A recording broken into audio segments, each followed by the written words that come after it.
News Maharashtra K9 आवाज जनतेचा। पिस्तुलाचा धाक दाखवून हिंजवडीतील ज्वेलर्सवर दरोडा घातला आहे।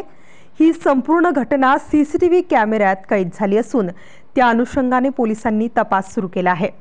सदर घटना हिंजवडीतील लक्ष्मी चौक येथे शुक्रवारी दिनांक 2 ऑगस्ट रोजी सकाळी 10च्या सुमारास घडली। पोलिसांनी दिलेल्या माहितीनुसार हिंजवडी पोलीस ठाण्याच्या हद्दीतील लक्ष्मी चौक येथे शिवमुद्रा नावाने ज्वेलर्सचे दुकान आहे। आज सकाळी 10च्या सुमारास दुकान उघडल्यानंतर काही वेळातच अज्ञात चोरटे दुकानात घुसले। पिस्तुलाचा धाक दाखवत सराफाला मारहाण केली। त्यानंतर काही ऐवज चोरून नेल्याचे समजते। घटनेची माहिती मिळताच पोलिसांनी घटनास्थळी धाव घेतली असून शहरात ठिकठिकाणी नाकाबंदी लावण्यात आली आहे।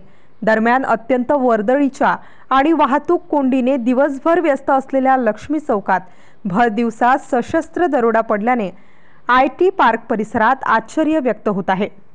प्रतिनिधी प्रोफेसर करण ताटे। महाराष्ट्रातील महत्त्वाच्या आणि ताज्या बातम्या पाहण्यासाठी आमच्या न्यूज महाराष्ट्र K9 चॅनलला YouTube वर सबस्क्राइब करा आणि बेल आयकॉन प्रेस करा।